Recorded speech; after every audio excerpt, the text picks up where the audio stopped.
Good morning.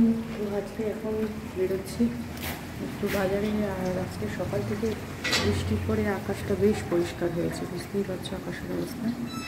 তো চলো, বৃষ্টির ওয়েদার কিন্তু সেরমভাবে বৃষ্টি হচ্ছে না, আর গরমটাও সাংঘাতিক। তো বেরিয়ে তো ছিলাম বাজার করে, ভেবেছিলাম একটু তোমাদের সঙ্গে কিছু কি বাজার করছি সেটা শেয়ার করব। তো সেটা করতে পারিনি, কারণ ভিড় ছিল আর গরমও ছিল, আর একা হাতে অসুবিধাই হয় করতে। তো চলো এখন কি কি করা হয়েছে সেগুলো তোমাদের দেখাই। তো অনেক দিন পর একটা চামড়াস কিনলাম, এটা ডাবরের। তো এটা সর্দি কাশির পক্ষে ভীষণ ভালো। আর এখানে নিয়েছি দেখো, তো এখানে নিয়েছি মাছ, একদম টাটকা মাছটা পেলাম। কাতলা মাছ নিয়েছি, ধনে পাতা নিয়েছি, আর এই যে কুমড়ো নিয়েছি। কুমড়োটা বেশ মিষ্টি হবে বলে মনে হলো, আশা করছি। দেখে তো বেশ পাকাই লাগলো। ওখানে না মিষ্টি কুমড়ো হয় ঠিকই, অনেক সময় কাঁচা কুমড়ো কিছুটা দিয়ে দেয়। কাঁচা কুমড়ো হলে কি হয়, ভাজতেও অসুবিধা, সেরকম একটা টেস্টটাও লেভেলটাও খুব একটা ভালো থাকে না। আর একটু পাকা কুমড়ো হলে মিষ্টিটা বেশ হয়। তো এই হচ্ছে আজকে রান্নার পর্ব। এখন দেখি আগে আগে করি। আর কি বসিয়েছি এখানে কুঁদরি আলু ভাজা, এর সঙ্গে একটু মাছের তেল আছে অল্প, তো সেটা দিয়ে দেবো। একদম টাটকা তেলটা, এটা তাতে খেতে খুব ভালোবাসে। টাটকা বলেই নিলাম, দাদাও বললেন যে ভালো তেলটা। তো চলো এটা করে নেব, আর কুঁদরির সাথেই দেবো অল্প করে। আর এখানে বসে গেছে ভাত। তো এই তো রান্নার পর্ব। তো ভাত বেড়ে দিয়েছি, এখানে মাছের ঝোল হয়েছে ধনে পাতা দিয়ে, আর হচ্ছে মাছের তেল, ওই কুঁদরি টুদরি সব দিয়ে ভেজেছি। হ্যাঁ, তো এখন রান্না তো হয়ে গেছে, এবার স্যারকে খেতে দিয়ে আমি এবার স্নান টান করবো বা পরবর্তী কাজগুলোও সারবো। তো চলো। আর আজকে অনেক দিন পর ধনে পাতা পেয়েছি, ধনে পাতার এখন দাম বিশাল। তো যাই হোক, আমি অল্পই নিয়েছি, কারণ বেশি দিন রাখলেও সেই যতই যত্ন আত্মি করে রাখলেও ধনে পাতার সেই টেস্টটা থাকে না, কেন জানি না। হয়তো সব কিছু সার আছে বলেই হয়তো এই পর্যায়ে চলছে, সব খাবারের টেস্টটাই পাল্টে যাচ্ছে। তো এখন বাজে প্রায়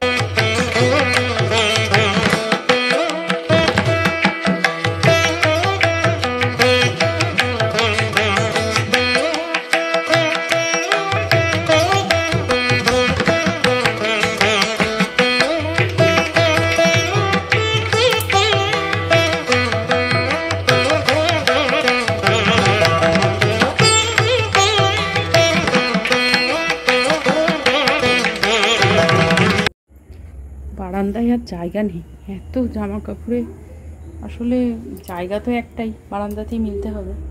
এটাই হচ্ছে সমস্যা। যাই হোক, আজকে আমি গাছগুলো দেখো এখানে জল দিয়েছি, শুকিয়ে গেছিলো। আর একটা কাজ হলো, সেটা হচ্ছে এই গাছটা ফট করে আমার পড়ে গেছে। কি করে পড়লো জানি না, হয়তো হাওয়া থেকে এখানে এই যে দেখো পড়ে একটা ডাল ভেঙে গেছে। এই ডালটা, এটাতে না বেশ কুঁড়ি এসেছিলো। তো জানি না এটা আবার বেঁধে টেঁধে দিলে ঠিক হবে কি না। আর বাকি এখন না থোকা টগরগুলো প্রচুর হচ্ছে, মানে এরকমভাবে যে দেখো কতগুলো কুঁড়ি এসছে। এই দেখো এখানে একটা এসছে, এই দেখো অনেকগুলো কুঁড়ি এসছে। এই এমনি টগরেও এসছে, এমনি টগরগুলোও এসছে, কিন্তু থোকা টগরে যেন অনেক এসছে। তো জল তো দিলাম, দেখা যাক জবা গাছটা কী করা যায়।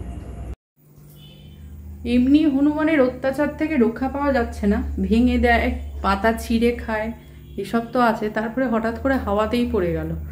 তো যাই হোক, এবার একটা অন্য কিছু পরিকল্পনা করতে হবে, দেখি মানে গাছটাকে ঠিকঠাকভাবে যাতে হাওয়া আসলেও এরকম কিছু না হয়। তো এখন সন্ধেবেলা এখানে বসিয়েছি তেল, একটু লুচি ভাজবো আর একটু আলু পেঁয়াজ ভেজেছি। তো মা মেয়েতে খাবো, আর একসাথে চা করবো স্যার আসলে। তো চলো এখন তো এইভাবে এগোচ্ছে। আর আজকে দেখো কি কি কেটে রেখেছি এখানে। আজকে তা থেকে একটু ভাত করে দিচ্ছি, খুব একটা বলেছি তোমাদের আগে, ও খুব একটা সহ্য করতে পারে না। এখানে কাটা আছে ধনে পাতা, কুমড়ো, আর হচ্ছে লাউ। লাউটা কিন্তু কচি ছিল।